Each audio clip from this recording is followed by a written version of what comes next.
30 నిమిషాలలో నొప్పి లేకుండా వేడికోస్ స్వయం చికిత్స. ఆవేశ హాస్పిటల్, హైదరాబాద్.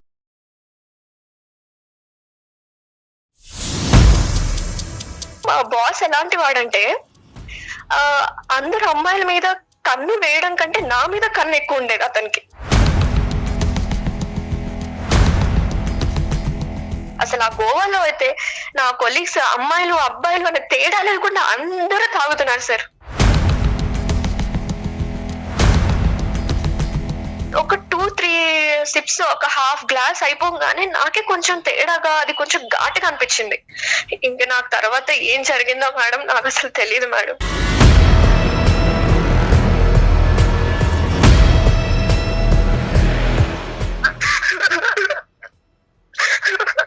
చెప్పినా ఏంటమ్మా, ఏం జరిగింది సహస్రా?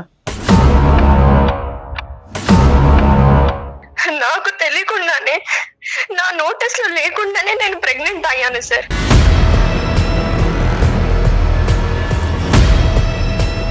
నేను ప్రతిరోజు ప్రతి నిమిషం గిల్టీగా ఫీల్ అవుతున్నాను మేడం.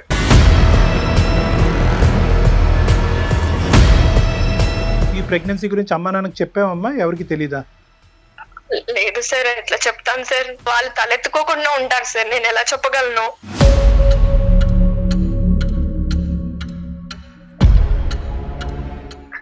ఒక పసి పిండాన్ని గ్రో అవ్వకుండానే చంపేశాను. ఒక చేత్తో ఒక రకంగా నులిపి చంపేసినట్టు చంపేశాను.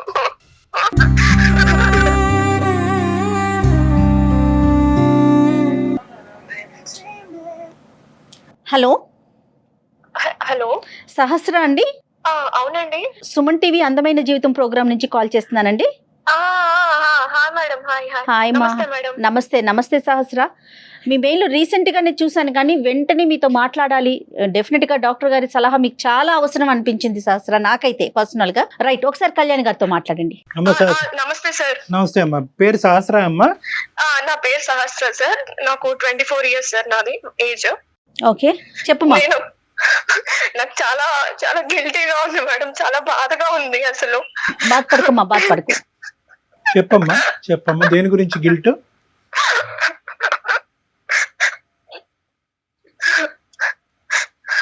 బాధపడకు తల్లి, చెప్పు, ఒకసారి మాట్లాడు.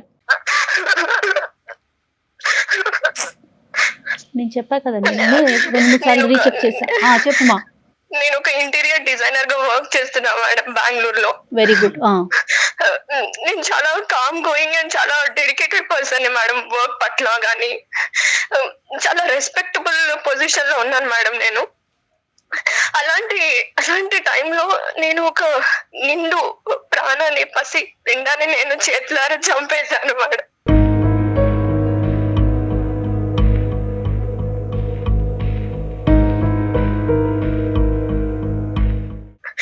ఒక పసి పిండాన్ని గ్రో అవ్వకుండానే చంపేశాను. ఒక చేత్తో ఒక రకంగా నులిపి చంపేసినట్టు చంపేశాను.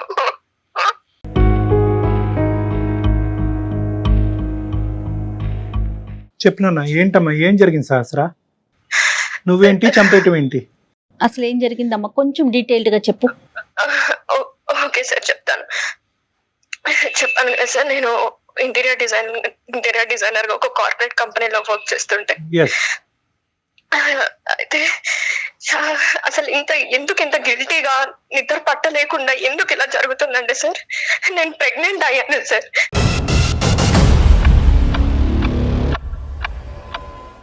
నాకు తెలియకుండానే, నా నోటీస్ లో లేకుండానే నేను ప్రెగ్నెంట్ అయ్యాను సార్.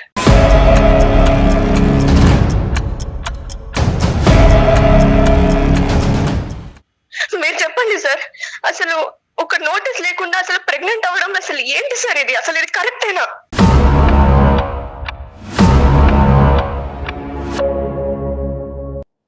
కరెక్టా రాంగా కాదమ్మా, అసలు ఎలా జరిగింది? ఒక 4 days బ్యాక్ నేను క్యాబ్ లో వెళ్తున్నాను సార్ ఆఫీస్ కి. ఓకే. ట్రావెల్ చేస్తున్నా, డైలీ క్యాబ్ లోనే వెళ్తాను. ఓకే. వెళ్తుంటే సడన్ గా నేను క్యాబ్ లో ట్రావెల్ చేసినప్పుడు ఫెయింట్ అయ్యి కళ్ళు తిరిగిపోయి అక్కడే పడిపోయాను క్యాబ్ లో. ఆ విషయం నాకు కూడా తెలియదు. సో మా క్యాబ్ డ్రైవర్ సడన్ గా నన్ను తీసుకెళ్లిపోయి హాస్పిటల్ కి షిఫ్ట్ చేసేసాడు. అక్కడ హాస్పిటల్కి వెళ్ళి అడ్మిట్ అయిన తర్వాత కొంచెం సేపటికి నాకు డాక్టర్స్ కానీ అక్కడ నర్సెస్ కానీ కంగ్రాచులేషన్ అని చెప్తున్నారు నాకు. ఏమైంది, నాకెందుకు కంగ్రాచులేట్ చెప్తున్నారు మేడం మీరు? What I have done? నాకెందుకు? నేను హాస్పిటల్లో ఉండడం ఏంటి, నేను కళ్ళు తిరిగి పడిపోవడం ఏంటి అని వాళ్ళని క్వశ్చన్ చేశాను. లేదమ్మా, ఇదిగో నీ రిపోర్ట్స్, ఇలా నీ బ్లడ్ శాంపిల్స్ మేము టెస్ట్ చేసాము, ఇదిగో నీ రిపోర్ట్స్, ప్రెగ్నెంట్ అయ్యావు, పాజిటివ్ వచ్చింది అని చెప్పారు. నేను పాజిటివ్ అవ్వడం ఏంటి, మీరు ఎవరి రిపోర్ట్స్ ఎవరికి తెచ్చిస్తున్నారు? Might be reports mismatch అయిపోయాయేమో, వేరే వాళ్ళ రిపోర్ట్ సినిమాలో చూపించినట్టు వాళ్ళ రిపోర్ట్ నాకు ఇచ్చారేమో, ఒకసారి చూసుకోండి అని వాళ్ళ మీద గోల పెట్టేశాను మేడం. లేదమ్మా, ఇది నీ పేరే, చూడు సహస్ర ఉంది, నీ ఏజ్ ఉంది, మీ క్యాబ్ డ్రైవరే అడ్మిట్ చేశారు. లేదు ఇది నాది కాదు అని నేను అక్కడ అల్లరి చేసేసి నేను ఇంకా వెంటనే రిటర్న్ అయిపోయాను నా రూమ్ కి. నేను ఉండే హాస్టల్లో, బెంగళూరులో హాస్టల్లో ఉంటాను, నేను వెళ్ళిపోయాను. అసలు రూమ్ కి వెళ్ళి ఏడుస్తున్నాను మేడం, బాధపడుతున్నాను. నేను చేయడం ఏంటి, నేను ప్రెగ్నెంట్ అవ్వడం ఏంటి, నా శాంపిల్స్ టెస్ట్ చేసి నేను పాజిటివ్ అవ్వడం ఏంటి అని కంగారు పడుతున్నాను మేడం. నిద్ర పట్టట్లేదు నాకు. అసలు ఏం జరిగింది మొత్తం మళ్ళీ ఒకసారి నేను టెస్ట్ చేసుకున్నాను మేడం. టెస్ట్ చేసుకుంటే మళ్ళీ ప్రెగ్నెన్సీ పాజిటివ్ వచ్చింది.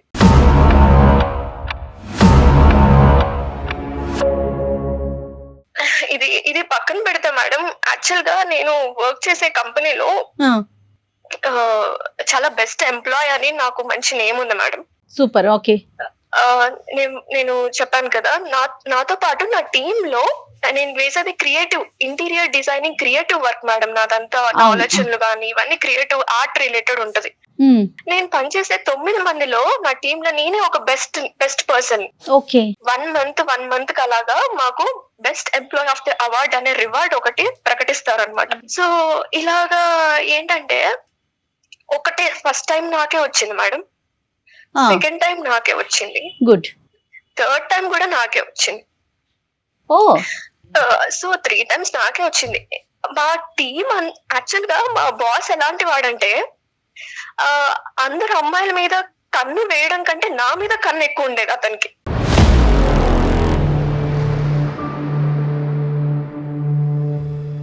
ఒక 2 months బ్యాక్ నాకు ఒకసారి ప్రపోజ్ కూడా చేశాడు. నా క్యాబిన్ లో నేను బేలో కూర్చున్నప్పుడు కూడా నన్ను చూసుకుంటూ వెళ్ళడము, ఎప్పుడెప్పుడు ఈ అమ్మాయి ఖాళీగా దొరుకుతుందా, ఎప్పుడెప్పుడు తినని ముట్టుకుందామా అన్న ప్రయత్నంలో ఉంటాడు మేడం అతను. అతని బిహేవియర్ చూస్తుంటే అలా అనిపించేది నాకు. అతనికి 35 years ఉంటాయి మేడం. మ్యారీడేనా? మ్యారీడే మేడం. నీ వయసు ఎంత అమ్మా? నాకు 24 సార్. తప్పుగా అనుకోకమ్మా, నీకు ఎవరైనా బాయ్ ఫ్రెండ్స్ అదేమన్నా ఉన్నారా? లేదు సార్, నేను అసలు ఇప్పటి వరకు రిలేషన్ లో ఎవరితో లేను. అమ్మ నాన్న ఎక్కడ ఉంటారమ్మా? మా మదర్ ఫాదర్ హైదరాబాద్ లోనే ఉంటారు సార్. మా ఫాదర్ వచ్చేసి ఒక ప్రైవేట్ బ్యాంక్ ఎంప్లాయ్ లో తన మేనేజర్, బ్యాంక్ ఎంప్లాయ్ తను. ఈ ప్రెగ్నెన్సీ గురించి అమ్మ నాన్నకి చెప్పావమ్మా? ఎవరికి తెలీదా? లేదు సార్, ఎట్లా చెప్తాను సార్, వాళ్ళు తలెత్తుకోకుండా ఉంటారు సార్, నేను ఎలా చెప్పగలను?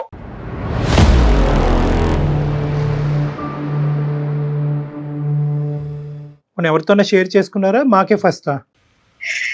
మీకే ఫస్ట్ చెప్తున్నాను సార్, ఎందుకంటే నా బాధని చెప్పుకోలేక ఎవరితోటి, కొలీగ్స్ తో కానీ ఎవరితో చెప్పుకోలేక మళ్ళీ నన్ను డిగ్రేడ్ చేసి మళ్ళీ నన్ను వేలెత్తి చూపుతారని ఎవరికి చెప్పుకోలేదు సార్ నేను.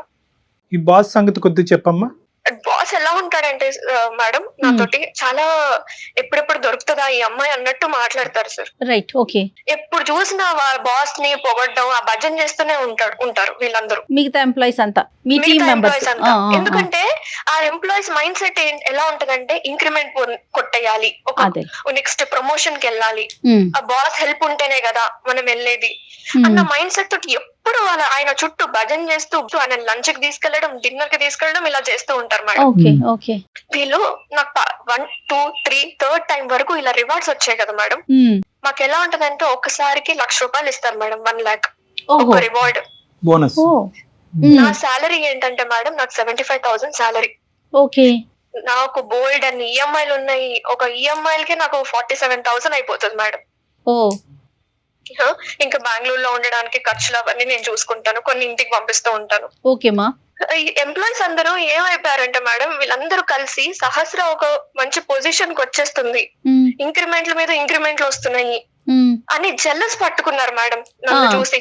ఓకే, ఏంటి సహస్ర పార్టీ బాబా, నీకు ఫస్ట్ టైం వచ్చింది 1 lakh, సెకండ్ టైం వచ్చింది, థర్డ్ టైం కొట్టేసరికి హ్యాట్రిక్ కొట్టేసావు నువ్వు, అసలు నువ్వు చాలా గ్రేట్, నీకు 4 months సాలరీ కలిసి వచ్చేసింది, పార్టీ కావాలి మాకు, చాలా పెద్ద పార్టీ కావాలి, అసలు సరిపోదు మాకు ఇది అంటే, సరే పదండి లంచ్ కి వెళ్దాము, లంచ్ కి తీసుకెళ్తానా అని అన్నాను మేడం నేను. ఓకేమా, సార్ లంచ్ కి తీసుకెళ్దామా, లంచ్ కి మేము వెళ్ళమా ఏంటి, మేము బాక్సులు తెచ్చుకోలేమా మా ఇంటి నుంచి,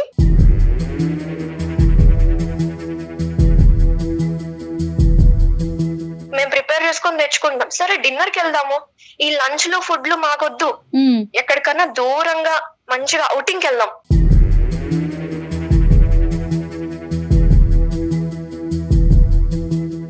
అవుటింగ్ అంటేనే నాకు అక్కడ కొంచెం తేడా కొట్టింది మేడం, అవుటింగ్ ఏంటి అని.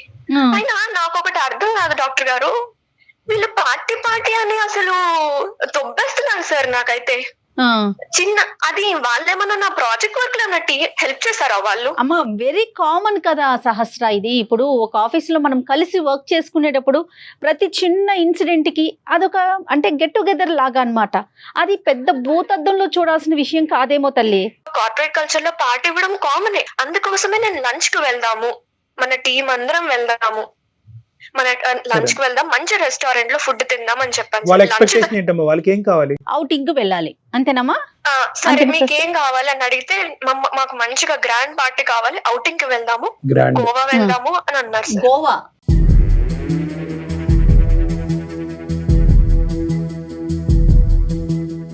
మేము బూస్ట్ చేయాలి, మేము ఆల్కహాల్ కన్స్యూమ్ చేసుకోవాలి, అక్కడ ఎంజాయ్ చేయాలి అన్నారు సార్. టీమ్ లో మొత్తం ఎంతమంది అంటే అమ్మాయిలు అబ్బాయిలు ఉన్నారమ్మా? అబ్బాయిలు అమ్మాయిలు ఇద్దరు ఉన్నారు మేడం. ఓకే ఓకే, అనగానే నేను ఆల్కహాల్ తాగను కదా, బట్ నేను ఎలా వస్తాను అంటే, సరే నువ్వు ఆల్కహాల్ తీసుకోకు, మేము బూస్ట్ చేస్తాము, మీరు జస్ట్ కంపెనీ సహస్ర నువ్వు అంతే.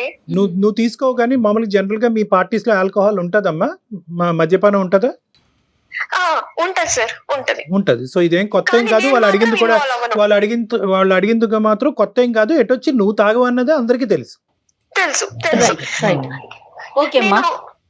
నేను తాగను, నాతో పాటు నేను కొంచెం క్లోజ్ గా ఉండే ఒక అమ్మాయి ఉంటది నా పక్క క్యాబిన్ లో, కావ్య అని, ఆ అమ్మాయితోనే కొంచెం షేర్ చేసుకుంటూ ఉంటాను. అసలు నన్ను ఊపిరి ఆడలేవులేదు సార్, అసలు ఇంకా వచ్చేంత వరకు ఇంకా వాళ్ళు ఫ్లైట్ టికెట్స్ అన్ని వాళ్ళు బుక్ చేసేసారు, మేము ఇలా చేసేస్తున్నాం, చేసేసిన తర్వాత నాకు స్క్రీన్ షాట్ పెట్టేశారు. Right, okay. So you are compelled to go అంతే. ఓవర్ నైట్ అమ్మా, ఓవర్ నైట్ స్టే అది? అవును sir, overnight stay 2 days కి ప్లాన్ చేశారు సార్, వెళ్ళడము, అక్కడ ఒక రోజు స్టే చేయడం, మళ్ళీ రిటర్న్ అవ్వడము. సో ఇంకా నేను అక్కడ పార్టీ కల్చర్ లో కూర్చున్నాం సార్, వీళ్ళందరూ తాగుతున్నారు. అసలు ఆ గోవాలో అయితే నా కొలీగ్స్ అమ్మాయిలు అబ్బాయిలు అనే తేడా లేకుండా అందరూ తాగుతున్నారు సార్, నేను ఒక్కదాన్ని తప్ప.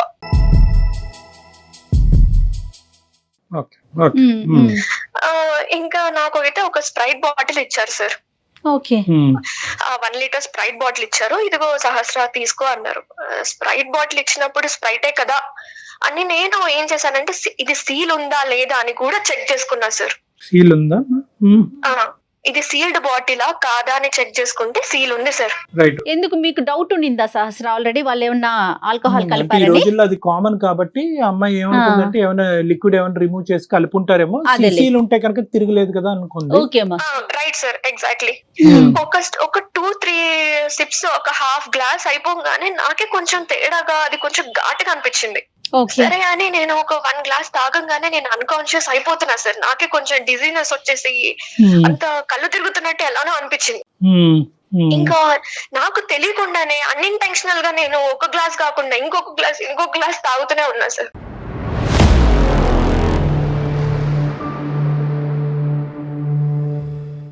అలా నాకు వాళ్ళు ఇంటెన్సిఫై చేశారు సార్, అలాగా తాగిచ్చేలాగా, తాగు అన్నట్టు వాళ్ళు తాగుతూ నాకు పోస్తున్నారు. అయితే నేను ఆ సబ్ కాన్షియస్ అయ్యే టైంలో నేను చూసుకుంటే ఏంటంటే, ఆ టేబుల్ మీద కొంచెం స్ప్రైట్ లో నుంచి కారుతున్నట్టు, ఎవరో ఒక బాటిల్ ఒలకపోస్తే, గ్లాస్ తెలియకుండా ఒలకపోస్తే టేబుల్ మీద అంతా ఎలా స్ప్రెడ్ అయిపోతుందో మేడం, అలా స్ప్రెడ్ అయిపోయింది ఆ టేబుల్. బాటిల్ లో లీకేజ్ ఉంది.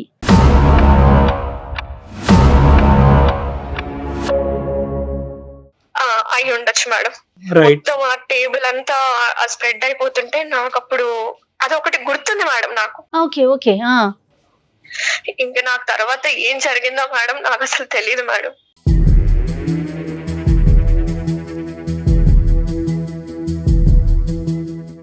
ఏం జరిగిందని ఆలోచించుకుంటే నేను రీసెంట్ టైమ్స్ లో ఎవరెవరిని కలిసాను, ఎవరెవరు నన్ను కలిసారు అని ఆలోచించుకుంటే గోవాకి ఈ ఇన్సిడెంట్ గుర్తొచ్చింది మీకు. ఈ బాస్ కూడా వచ్చాడా? బాస్ కూడా వచ్చారమ్మా? నాకు తెలియదు మేడం మీరు అన్నట్టు.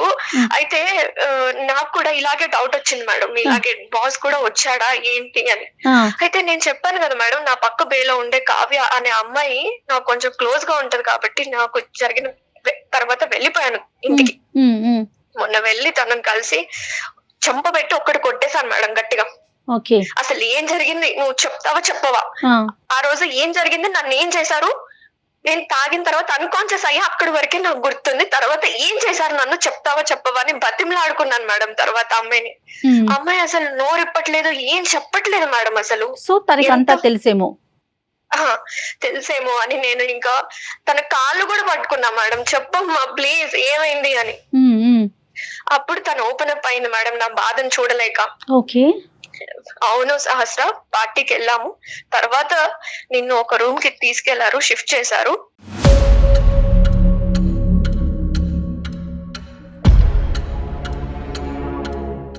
అక్కడి వరకే నాకు తెలుసు, తర్వాత నేను లేను అక్కడ, నేను పక్క రూమ్ కి వెళ్ళిపోయాను అని చెప్పారు మేడం. అయితే బాస్ వచ్చారా అంటే వచ్చుంటారు అని చెప్పింది మేడం తను.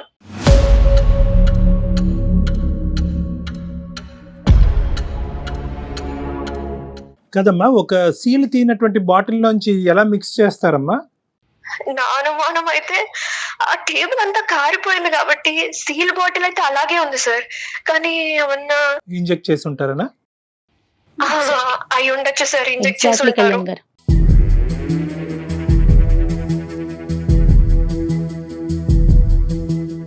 ఇదంతా నలుగురు కూడబలుక్కుని ఈ విధంగా చేద్దాం అని చేసినటువంటి ఆలోచన అంటారా, లేదంటే ఒక్క మనిషికి వచ్చే ఆలోచన? లేకపోతే బాస్ ఇనిషియేషన్ తీసుకొని ఇలా పార్టీ అడుగు వెళ్ళండి అని చెప్పుండొచ్చేమో సార్. ఐడియా ఒక్కళ్ళది అయ్యి ఉండొచ్చు, ఆచరించినటువంటి వాళ్ళు చాలా మంది అయ్యి ఉండొచ్చు అని అనిపిస్తుంది కదమ్మా. నాకు అనిపిస్తుంది సార్. అవును రైట్. ఇది కాకుండా ఇంకేదైనా కొరిలేట్ చేసుకోగలుగుతున్నామా, లేదంటే ఎంత ఆలోచించినా కూడా ఈ ఒక్క సంఘటన బట్టే కొరిలేషన్ వస్తుంది? ఎందుకంటే ఇలాంటి పార్టీలు పదే పదే జరగవు నీ జీవితంలో. ఈ స్థాయి పార్టీ బహుశా ఇది ఒక్కటే అయి ఉంటుంది కాబట్టి. నాకు మీరు అంటున్నట్టు కోరిలేట్ చేసుకోవాల్సిన ఒక గెస్సింగ్స్ గానీ సజెషన్స్ గానీ ఎక్కడ కనిపిస్తున్నాయి అంటే సార్, ఆ అమ్మాయి దగ్గరికి వెళ్ళినప్పుడు అవును నిన్ను ఒక రూమ్ కి తీసుకెళ్లారు, ఇంకంతే, ఇట్స్ క్లియర్ అమ్మా, తీసుకెళ్లారు. అలాగే ఆ బాసే ఇనిషియేట్ చేసి ఉంటాడు, అతను కూడా గోవా వచ్చి ఉంటాడు సార్ డెఫినెట్ గా. నేనైతే అబార్షన్ చేయించేసుకున్నా సార్, ఎందుకంటే ఇంకా నా లైఫ్ ఏముండదు సార్, ఇంకా నా లైఫ్ క్లోజ్ అయిపోయినట్టే. ఆ లోపల ప్రాణాన్ని నేను ఇంకా గ్రో చేస్తూ ఉంటే ఒక్కొక్క రోజు పోయే కొందికి, రోజులు గడిచే కొందికి ఇంకా నేనే డేంజర్ జోన్ లో పడుతున్నా సార్.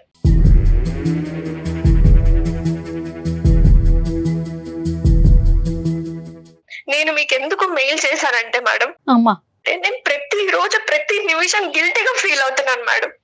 నాకు అన్నం తినబుద్ధి కావట్లేదు, ఏం చేయబుద్ధి కావట్లేదు, ఒక్కదాన్నే రూమ్ లో ఉండి ఏడ్చుకుంటూ బతుకుతున్నాను మేడం. ప్రతి నిమిషం ఏదైనా పని స్టార్ట్ చేసినా సరే నాకు అదే గుర్తొస్తుంది.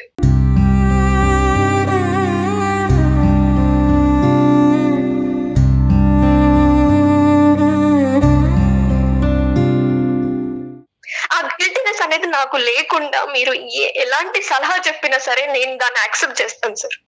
ఎలాంటి సలహా చెప్పినా కూడా నిన్ను సేద తీర్చగలిగేటటువంటి ఇది లేదేమో అని నాకు అనిపిస్తుందమ్మా. బట్ స్టిల్ నేను ఒక అటెంప్ట్ అయితే చేస్తాను. ఎందుకంటే ఇక్కడ ఎంత కాదనుకున్నా కూడా మిక్స్డ్ ఇమోషన్స్. ఒకటి వద్దు అనుకున్నా కూడా ఒక పార్టీకి వెళ్ళటం, పార్టీలో ఒక అనూహ్యమైనటువంటి పరిస్థితుల్లో లిటరల్గా చెప్పాలి అంటే నిన్ను చేశారు. ఒకరు చేశారా నలుగురు చేశారా అనేటటువంటిది అర్థం కానటువంటి దుర్భర పరిస్థితి. ఒకరు చేస్తే ఎంతమంది సహకరించారు అనేటటువంటి పరిస్థితి. సో ఇలాంటి రకరకాల ప్రశ్నలు, వేధింపులు, ఆలోచనల మధ్యలో ఈరోజు నువ్వు గర్భవతి అవటం అనేటటువంటిది ఆ పుండి మీద చాలా కారం జల్లినట్టు అయింది. గర్భవతిగా ఉండటానికి నేను సమాజంలో తలెత్తుకోలేను, నా తల్లిదండ్రులకి సమాధానం చెప్పుకోలేను, ఏ తప్పు చేయనటువంటి నేను ఈరోజు ఒక పసికొందును నేను భూప్రపంచం మీద తీసుకొచ్చి వాళ్ళకి ఏం సమాధానం చెప్తాను అనేటటువంటి ఆలోచనతో నీకు ఇష్టం లేకపోయినా నిన్ను నువ్వు చంపుకోవటం అనేటటువంటిది ఇంకా ఈజీ ఏమో, అలాంటి ఆలోచనతో నువ్వు అబార్షన్ చేయించుకున్నావు. అది కూడా చేయడానికి ట్రై చేశాను సార్, కానీ నేను అంత ఏదో సాధించాలి నా పేరెంట్స్ ఏమైపోతారు సార్, అది కూడా ఆలోచించుకోండి అమ్మా. ఇప్పుడు ఏంటంటే బహుశా నేను ఇలా లిస్ట్ చేసుకుంటూ పోతే కనుక దెబ్బ మీద దెబ్బ లిటరలీ ఏంటంటే నువ్వు మానసికంగా శారీరకంగా చచ్చిపోయినంత పరిస్థితి ఏర్పడిందమ్మా ఇప్పుడు. అవును సార్, అవును. కాబట్టి నేను ఇందాక చెప్పే ముందే నిన్న ఒక మాట అన్నాను, బహుశా ఏ విధంగా నేను నీకు మాట్లాడగలిగితే కనుక నీ మనసులో వేదన బాధ తగ్గుముఖం పడుతుంది అనేటటువంటిది. బట్ స్టిల్ నేనేమనుకుంటున్నానంటేనమ్మా, టుడే యు ఆర్ సేఫ్. నువ్వు సేఫ్గా ఉండి మానసిక పరమైనటువంటి బాధ అనేటటువంటి ఒక అంశం అయితే కనుక నువ్వు సేఫ్గా ఉండి మాకు కాల్ చేసావు. అది నాకు ఈరోజు ఏంటంటే బహుశా ఇంకో ఆడపిల్ల నీ స్థానంలో ఉంటే కనుక ఇంకో నిర్ణయం తీసుకునేదేమో, ఆలోచన వరకే కాదు, అది ఏంటంటే అది ఆచరించేటటువంటి ప్రయత్నం కూడా తన ప్రాణాలను తీసుకునేటటువంటి ప్రయత్నం చేసుండేదేమో. ఈరోజు నువ్వు మాకు ఫోన్ చేయటం అన్నది నిజంగా నేను చాలా ఆనందపడుతున్నానమ్మా. Thank you. నిన్ను ఏం చేసుకోకుండా ఈరోజు ఇక్కడైనా నాకు ఒక సలహా సూచన దొరుకుతుందేమో. నా బాధని ప్రధానంగా ఇటువంటి పరిస్థితుల్లో ఒక ఆడపల్లికి కావాల్సింది ఏంటంటే తన బాధని పంచుకోవాలి, ఓదార్పు పంచుకోవాలి, ముందు మాట్లాడగలగాలి. అసలు ఈ అసహజమైనటువంటి పరిస్థితి నాకైనా ఎవరికన్నా ఉంటది. నాతో పాటు ప్రయాణించేటటువంటి వాళ్ళు ఇంత దుర్గతానికి, ఇంత భయంకరమైనటువంటి దానికి పూనుకునేటటువంటి దానికి అవకాశం ఉందా? నేను ఎక్కడన్నా తప్పు చేశానా? ఈ రోజు అబార్షన్ చేసుకుని నేను తప్పు చేశానా, మంచి చేశానా, నేనేంటి ఒక ప్రాణాన్ని తీయటం ఏంటి అనేటటువంటి ఇలాంటి రకరకాల ప్రశ్నలు, ఆ భారమైనటువంటి ప్రశ్నలు మోసుకుంటూ నువ్వు మా వరకు వచ్చావు. నిన్ను ఏమీ చేసుకోలేదు అనేటటువంటి అన్నిటికంటే నాకు ఆనందింపేటటువంటి అంశం. ఇలాంటి పరిస్థితిలో ఉన్న ఆడపిల్లని ఫస్ట్ ప్రధానంగా నేనేమని చెప్తానంటే, ఇది నీకు జరిగింది ఎవరికి జరగకూడదు అంటే కనుక ఈ ప్రయాణం ఇక్కడి వరకు ఆగకూడదమ్మా. నీకు జరిగింది వేరే వాళ్ళకి జరగకూడదు అంటే కనుక ఇది గోప్యంగా దీన్ని ఇన్వెస్టిగేషన్ వరకు తీసుకెళ్ళగాలి, పోలీసుల వరకు తీసుకెళ్ళటం అనేది చాలా ఇంపార్టెంట్. సార్ లేదు సార్, కానీ అది మాత్రం చెప్పకండి సార్ ప్లీజ్. ఎందుకంటే నాకు ఆ పోలీస్ స్టేషన్ కి వెళ్ళి ఈ క్రైమ్ నన్ను నేను ఫేస్ చేసుకోవడానికి నాకంత ఇప్పుడు లేదు సార్ అంతా. అమ్మా, ఆ మాట కూడా ఏ ఆడపిల్లకు కూడా, నీ స్థానంలో నిలబడినటువంటి ఏ ఆడపిల్లకు కూడా పోలీస్ స్టేషన్ వరకు వెళ్ళి మళ్ళీ ఈ కథంతా చెప్పి నువ్వే తప్పు చేసేవేమో, నీకెంతమంది బాయ్ ఫ్రెండ్స్ ఉన్నారు అనేటటువంటి ఇలాంటి రకరకాల ప్రశ్నలు, అనుమానాలు, ఇన్వెస్టిగేషన్స్ తట్టుకోలేక ఏ ఆడపిల్ల వెళ్ళటానికి ఇష్టపడదమ్మా. సహస్ర ఒకటే కాదు, ఈ పరిస్థితిలో ఉన్న ఏ ఆడపిల్ల ఎక్కడికన్నా వెళ్తాదేమో కానీ పోలీస్ స్టేషన్ వరకు వెళ్ళటానికి ఇష్టపడలేదు. కానీ నువ్వు అడిగినటువంటి రెండు అంశాల్లో ఒక ముఖ్యమైనటువంటి అంశం నాలాంటిది వేరే ఆడపిల్లకి జరగకూడదు అంటే కనుక దానికి ఇది ఒక సొల్యూషన్ అన్నట్టుగా నేను చెప్తున్నాను. ఇది ప్రధానమైనటువంటి సొల్యూషన్గా చెప్తున్నాను. ఎందుకంటే నీ ఆఫీస్లో వేరే ఆడపిల్లలు ఉన్నారు. ఇప్పుడు నువ్వు రేపు రిజైన్ చేసావనుకో, ఆ స్థానంలో వచ్చి కూర్చునేటటువంటి వేరే ఆడపిల్లలకి జరగదు అనేటటువంటి గ్యారంటీ ఏంటి? పోలీస్ స్టేషన్ అనగానే తను పోలీసులు మగవారే ఉంటారు అనుకుంటుందేమో. షీ టీమ్స్ ఉన్నాయి అమ్మా ఇప్పుడు ఇవాళ రేపు మనకి. ఇప్పుడు ఏంటంటే తన ఆలోచన ఏంటంటే కనుక ఇప్పుడే ఇది ఏంటి, ఇది ఏం జరిగింది అనేటటువంటి ఒక క్లారిటీ వస్తుంది. ఎందుకంటే ఇప్పుడుకొచ్చి నువ్వు ఎవరితోనే మాట్లాడలేదమ్మా. ఫస్ట్ టైం నువ్వు మాతో మాట్లాడటం వల్ల నీకు ఒక డిఫరెంట్ వ్యూ పాయింట్, ఒక డిఫరెంట్ ఆలోచన. బహుశా నేను ఒక్కదాన్నే కాదు, ఇలాంటి సఫర్ అయ్యేటటువంటి చాలా మంది ఆడపిల్లలు ఉన్నారు, వాళ్ళు ఏం చేసుంటారు అనేటటువంటిది మొట్టమొదటిసారిగా నువ్వు మా నోటి వెంట వింటున్నావు. కాబట్టి నువ్వు కూల్గా కూర్చొని ఆలోచిస్తే కనుక ఓహో బహుశా నేను ఇలా చేయొచ్చు, నేనేమి ఇక్కడ తప్పు చేయలేదు. ప్రధానమైనటువంటి అంశం నువ్వు ఇక్కడ గుర్తుపెట్టుకోవాల్సింది ఏంటంటే, సహస్ర అనేటటువంటి ఈ అమ్మాయి ఏ తప్పు చేయలేదు, ఇంక్లూడింగ్ ఏ తప్పు చేయలేదు. నువ్వు ఎప్పుడు కరెక్ట్గా నీ తల్లిదండ్రులు ఏ నమ్మకంతో అయితే కనుక నేను బెంగళూరు పంపించి అక్కడ ఒంటరిగా నీ చేత ఉద్యోగం చేపిస్తున్నారో, నీ కళనే నువ్వు నమ్ముకున్నావు, నీ కెరియర్ని నేను నమ్ముకున్నావు, కాబట్టి దాని మీద నువ్వు నిలబడ్డావు. సో అప్పుడు సహస్ర ఒకటే, ఇప్పుడు సహస్ర ఒకటే. ఎప్పుడు కూడా నువ్వు క్లియర్ అండ్ క్లారిటీగానే ఉన్నావు, నువ్వు ఎప్పుడు కూడా ఆనిముత్యంలాగే ఉన్నావు. కాబట్టి నువ్వు బాధపడవలసినటువంటి అవసరం లేదు. నెంబర్ 1, పోలీసుల వరకు వెళ్ళటం అనేటటువంటి అంశం వెనకతల చాలా ఇంపార్టెంట్ ఆస్పెక్ట్ ఉందమ్మా. అంటే నన్ను ఇలా చేసినటువంటి వాళ్ళు శిక్షించడం అనేటటువంటిది కాదు. ఇలా చేయకపోతే కనుక, నువ్వు అలా నమ్మి ఆ దారిలో వెళ్ళకపోతే కనుక రేపొద్దున వాళ్ళు ఏమనుకుంటారు, ఓ ఆడపిల్లలు అంటే కనుక మనం ఇలా వాడుకోవచ్చు. పార్టీలో అనేటటువంటి మభ్య పెట్టి వాళ్ళని ప్రెషర్ పెడితే కనుక, అయ్యో పార్టీ ఇవ్వకపోతే కనుక నాతో పాటు ప్రయాణం చేసేటటువంటి వాళ్ళు దూరం అవుతారేమో, వాళ్ళు నేను పీనాసిలా కనిపిస్తానేమో, ఇంకో విధంగా కనిపిస్తానేమో అనేటటువంటి ఉద్దేశంతో ఆడపిల్లలు ఇలా లొంగిపోతారన్నమాట అనేటటువంటి మెసేజ్ నువ్వు వాళ్ళకి ఇస్తున్న దానం అవుతావు. రేపొద్దున ఆడపిల్లల్ని ఏ విధంగా వాడుకోవచ్చు అనేటటువంటి ఆలోచనను చేసేటటువంటి వాళ్ళకి ఇస్తున్నాం. రేపొద్దున మనం ప్రత్యక్షంగా కలపకపోయినా, వాళ్ళు మందు కొట్టకపోయినా, తాగకపోయినా కూడా ఇలా మభ్యపెట్టి మాయ చేసి ఈ విధంగా మత్తు పానీయాలు ఇచ్చి ఆడపిల్లను మనం లొంగ తీసుకోవచ్చు అనేటటువంటి మెసేజ్ మనకి ఇస్తున్నాం. ఈ రోజు సహస్ర ఇంది, రేపు ఇంకొక అమ్మాయి అవుతుంది, ఆ ప్లేస్ లో ఇంకొక అమ్మాయి ఉండొచ్చు కదా అనేసి అంటున్నారమ్మా. అందుకోసమే నేను ముందుకు వచ్చాను మేడం. బట్ ఈ పోలీసులు క్రైములు మాత్రం అసలు చెప్పకండి మేడం. మా వ్యవస్థ చాలా మారింది తల్లి. వ్యవస్థ దయచేసి నా మాట ఒక్కసారి నమ్ము. నువ్వు ఎంత చీదరించుకున్నా, ఎంత అసహించుకున్నా, ఎంత కరెక్ట్ కాదు అనుకున్నా, నా సబ్జెక్ట్ ఎంత బహిర్గతం అవుతుందని నీకు అనుకున్నా కూడా వ్యవస్థ చాలా మారింది. అన్నీ కూడా చాలా గోప్యంగా ఉంటుంది. ఒక ఆడపిల్లకి ఇచ్చేటటువంటి ప్రైవసీ బహుశా ఈ రోజుల్లో మన ఉండేటటువంటి వ్యవస్థలో చాలా ఇంపార్టెంట్ ఆస్పెక్ట్ కింద మారిపోయింది. సో ఎవరికి కూడా మూడో కంటికి తెలియకుండా కూడా ఇన్వెస్టిగేషన్ నడిపించవచ్చు. అందరినీ ఎవరైతే ఉన్నారో వాళ్ళని అందరినీ కూడా బోన్లోకి లాగచ్చు, శిక్షించవచ్చు. రేపొద్దున సమాజానికి చాలా మంచి సేవ చేసేటటువంటి ఒక గొప్ప వ్యక్తిగా నువ్వు మారుతావు. సో దీనంతటి వల్ల నాకేంటండి అని నువ్వు అడగచ్చు. నీకేంటంటేనమ్మా, నువ్వు అప్పుడు ఎప్పుడు కూడా నువ్వు పెర్ఫెక్టే. నువ్వు బాధపడవలసినటువంటి అవసరం లేదు. ఎటొచ్చి బిడ్డని చంపుకున్నాను సార్ కాబట్టి నేను అబార్ట్ చేసుకోవటం అనేది, నేను ప్రాణాన్ని తీసుకోవటం అంటే కనుక దానికి ప్రాణాన్ని తీసేయటం అనేటటువంటి ఒక లేబుల్ పెడితే కనుక గిల్ట్తో చచ్చిపోతావమ్మా. నిన్ను నువ్వు కాపాడుకునేటటువంటి ప్రయత్నంలో నువ్వు ఆ ఆలోచన రావటంలో, ఆ ఆలోచన నీకు రావటం ఎటువంటి తప్పు కాదమ్మా. నేను అనుకోవటం ఆలోచన తప్పు కాదు. ఎందుకంటే కనుక ఈరోజు నీ తల్లిదండ్రులకు నువ్వు సమాధానం చెప్పుకోవాలి, సమాజానికి సమాధానం చెప్పుకోవాలి. రేపొద్దున పెళ్లి అనే భవిష్యత్తు నీకు ఉంది. రాబోయేటటువంటి భర్తకు నువ్వు సమాధానం చెప్పుకోవాలి. ఒక బిడ్డను తీసుకుని నడి సమాజంలోకి నువ్వు వెళ్తే కనుక ఈ సమాజం నిన్నేం గౌరవంగా చూడదమ్మా. నిన్నేమంటది అంటే, అదిగో ఏదో తప్పు చేసింది కాబట్టి ఈరోజు బిడ్డను ఎత్తుకుని తిరుగుతుంది, ఈ అమ్మాయి తప్పుడు మనిషి అని చెప్పి ఏ క్యారెక్టర్ అయితే కనుక నువ్వు నీ తల్లిదండ్రులు ఎప్పుడు కూడా కల్లో కూడా ఊహించుకోరో ఆ ముద్ర నీ మీద పడబోతుంది. కాబట్టి ఈరోజు నువ్వు సమయస్ఫూర్తితోనే ఒక ఆలోచన చేసావని నేను అంటున్నానమ్మా. ఒకప్పుడు నువ్వు అబార్ట్ చేసుకోకుండా మా దగ్గరకు వచ్చుంటే కనుక, తల్లి ఇది నీ ఇష్టం, నీ ఆలోచన బట్టి నువ్వు నిర్ణయం తీసుకో, మేము దాని మీద ప్రెషర్ చేయలేము, అలా చేయటం అనేటటువంటి చట్టరీత్యా వ్యతిరేకం అని చెప్పుండేవాళ్ళం. కానీ నువ్వు ఆల్రెడీ ఒక నిర్ణయం తీసుకుని దాన్ని ఆచరించావు కాబట్టి నువ్వు చేసినటువంటి దాంట్లో గిల్ట్ ఫీల్ అవ్వాల్సినటువంటి అవసరం లేదు. నిన్ను, నీ కుటుంబాన్ని, నీ ఫ్యూచర్ని కాపాడుకునేటటువంటి ప్రయత్నంలో నువ్వు తీసుకున్న నిర్ణయం కాబట్టి దాన్ని నేను తప్పుగా అయితే నేను భావించట్లేదు, ఆ విధంగా నేను చూడట్లేదు. ఇంతకు ముందు మీరు కాల్ చేయక ముందు కూడా నాకు అదే గిల్ట్ ఉంది సార్.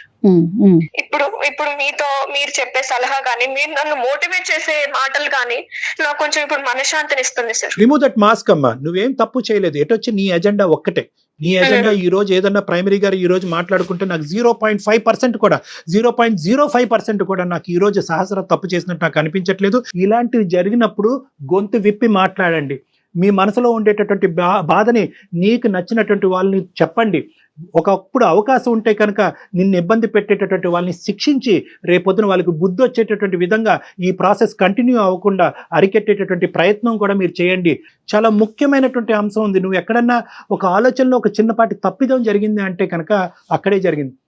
నీ భావం గురించి, నీ యొక్క వ్యక్తిత్వం గురించి, నీ మనసులో ఉండేటటువంటి ఆలోచన గురించి ఎప్పుడు కూడా ఏ ఆడపిల్లైనా నిలబడాలమ్మా. నాకు పార్టీలు నచ్చవంటే నచ్చవు, అంతే, ఫుల్ స్టాప్. నో అంటే నోనే. రండి, ఒక బిర్యానీ ప్యాకెట్ తెచ్చుకుని ఇక్కడ టేబుల్ మీద కూర్చొని తిందాం సరదా. అంతేగాని వాళ్ళు ఆ మొహమాటానికి పోయి వీళ్ళు ఏదన్నా అనుకుంటారేమో 3 లక్షలు పోయి.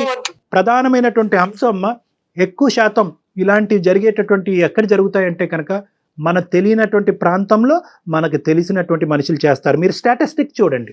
మీరు స్టాటిస్టిక్ పరంగా చూసుకుంటే కనుక, క్రైమ్ స్టాటిస్టిక్స్ పరంగా చూసుకుంటే మీకు అప్పటికే హింట్ ఉంది. వీడు టచ్ చేయడానికి ట్రై చేస్తున్నాడు, ప్రపోజ్ చేయడానికి ట్రై చేస్తున్నాడు, వీళ్ళలో ఏదో దుర్బుద్ధి పుట్టింది, వీడు గోవా వరకు వెళ్దాం అంటున్నాడు అంటే కనుక ఆలోచన వీడిదా మిగతా వాళ్ళదా? బహుశా వీడు వాళ్ళ మీద ఒత్తిడి తీసుకొచ్చి మొత్తం అందరూ మూకమ్మడిగా నన్ను అక్కడ తీసుకెళ్తున్నారా? లేదు, అలా తీసుకెళ్ళట్లేదు అని అనిపించినా కూడా 99.5% అలా తీసుకెళ్ళడం అని అనిపించినా కూడా 0.5% ఎక్కడో చూడ మీ అంతరాత్మ మిమ్మల్ని ప్రశ్నిస్తూ ఉంటుంది, మిమ్మల్ని గుచ్చుతూ ఉంటుంది. దాన్ని నమ్మండి. 0.5% డౌట్ వచ్చినా కూడా, అరే బాబు మీ పార్టీలకు ఒక దన్నం, నేను ఎక్కడికి రానురా, కావాలంటే ఇక్కడ తిందాము, నేను ఇలా వెళ్తున్నానంటే తెలిస్తే కనుక మీ అమ్మ నాన్నమే తోసేయండి. మా అమ్మ నాన్న నన్ను నరికి పోగులేస్తారు, నేను రాను, నాకు అది అలవాట్లేదు, అది మా సాంప్రదాయం కాదు, మా పద్ధతి కాదని చెప్పి కొట్టిపారు. రైట్. ఇది ఓన్లీ సహస్ర కాదు కళ్యాణ్ గారు, ఈ వీడియో చూసే ప్రతి ఆడపిల్లకి మీరు చెప్పే మాటలు ప్రతి ఆడపిల్ల మనసుకు తీసుకోవాలి. అందుకోసమే సార్ ప్రతి అమ్మాయి ఇలాంటి సిచ్యువేషన్, ఇది కాకపోయినా వేరే రకంగా, పార్టీ కాకపోయినా వేరే రకంగా ఫేస్ చేస్తున్నారు సార్. జరగకుండా ఉండాలి. అమ్మ, నీకున్న టాలెంట్, నీకున్న స్కిల్, నీకుండేటటువంటి బలాలకి నీకు ఎక్కడైనా కూడా రెడ్ కార్పెట్ వేసి జాబ్ వస్తారు కాబట్టి తక్షణ కర్తవ్యం నువ్వు ఇమీడియట్ గా ఏంటంటే ఈ ఉద్యోగానికి రిజైన్ చేయి. ఉద్యోగానికి sir. రిజైన్ చేసి Okay. వాళ్ళకి గుడ్ బై చేయి. ఎందుకంటే పదే పదే అటువంటి వాతావరణంలోకి నువ్వు వెళ్ళి వీడు చేశాడా అని ఆలోచించుకుంటే నీకు పిచ్చి పడుతుంది. నెంబర్ 2 ఏంటంటే అస్సలు ఎటువంటి సంకోచం లేకుండా కావాలంటే మేము మొత్తం మన అందమైన జీవితం టీం మొత్తం అంతా కూడా నీ వెంటంటూ ఉంటారు, నీకు కావాల్సినటువంటి సపోర్ట్ ఇస్తారు. మనందరం కలిపి ఏ పోలీస్ స్టేషన్లో కంప్లైంట్ పెడదాం, ఆ పోలీస్ స్టేషన్లో మనం కంప్లైంట్ పెట్టి వాళ్ళందరినీ శిక్ష పడేటటువంటి విధంగా ఎవరైతే ఇందులో ఇన్వాల్వ్ అయ్యి ఉన్నారో, ఆలోచన వచ్చినటువంటి వాళ్ళు, ఆచరించినటువంటి వాళ్ళు, దాచిపెట్టినటువంటి వాళ్ళు, ముగ్గురిని శిక్షించాలి. మా దగ్గరికి రా, లేదంటే మా కాంటాక్ట్ నెంబర్ ఇస్తాము, నువ్వు మా దగ్గర రా, ఇంకా కూర్చొని మనం డిస్కస్ చేసుకుందాం. ఎందుకంటే మీ పేరెంట్స్ని ఇందులో ఇన్వాల్వ్ చేయాలని నువ్వు అనుకోవట్లేదు కాబట్టి, నువ్వు మేజర్ కాబట్టి నీకు ఆ నిర్ణయం తీసుకునేటటువంటి హక్కు ఉంది. నీకు ఆ ధైర్యాన్ని నింపి అక్కడి వరకు తీసుకెళ్లేటటువంటి బాధ్యత మాది. సార్ నేను ఫస్ట్ దీంట్లో నుంచి ఈ గిల్టీనెస్ లో నుంచి నన్ను నేను మనిషిలాగా చూసుకున్న Yes. తర్వాత నేను ట్రై చేస్తాను sir. Of course, Very good, Nana, of very course. good. You take your time, but this is the agenda. Okay sir, మీరు చెప్పిన సలహా నేను ట్రై చేస్తాను సార్. బట్ ఫస్ట్ అయితే నన్ను నేను కోలుకొనివ్వండి సార్. షూర్ అమ్మా, All the best, Nana, all the best. Very good. Sir ఇంకొక చిన్న మాట మీకు చెప్పాలనుకుంటున్నాను. చెప్పమ్మా సహస్ర. చెప్పమ్మా. సారీ సార్, ఏంటంటే అసలు నా పేరు సహస్ర కాదు, ఎందుకంటే సెక్యూరిటీ పర్పస్ కోసం నేను అలా చెప్పాను Yes, sir. of course, well done. Very good, అమ్మా. We appreciate that. దానికి అపాలజీ ఎందుకమ్మా? Thank you sir. All the best అమ్మా. గుడ్ లక్ అమ్మా. Take Super. కేర్. బాయ్ అమ్మా. Thank you, జాగ్రత్త sir. అమ్మా. Bye, sir. Take Thank care you. Of yourself. Bye. Good luck. Bye అమ్మా. Super కదండి. అంటే ఇది జరుగుతుందమ్మా. ఇది సమాజంలో ఈ రోజు సహస్ర లాంటి అమ్మాయిలు శతకోటి మంది ఉన్నారు. అవును. బయటికి రావాలి. ఈ రోజు నేరాలు ఆపాలి అంటే కనుక నేరం జరిగిన తను తర్వాత శిక్షించడం. భయపడుతోంది కదా కళ్యాణ్జీ. Of course, ఎందుకంటే కానీ మళ్ళీ నలుగురు వల్ల మళ్ళీ ఏమన్నా రేపు ఫ్యూచర్ లో ప్రాబ్లం రావచ్చేమో. కాకపోతే మనం అనుకున్నట్లుగా చట్టాలు చాలా గోప్యంగా తమ పని తాము Yes. చేసుకుంటూ పోతున్నాయండి. డెఫినెట్ గా మనం చట్టాన్ని గౌరవించాల్సిన పరిస్థితి ఉంది ఇక్కడ కూడా. రైట్. థ్యాంక్ యూ కళ్యాణ్ గారు. థ్యాంక్ యూ నమస్తే. జగన్.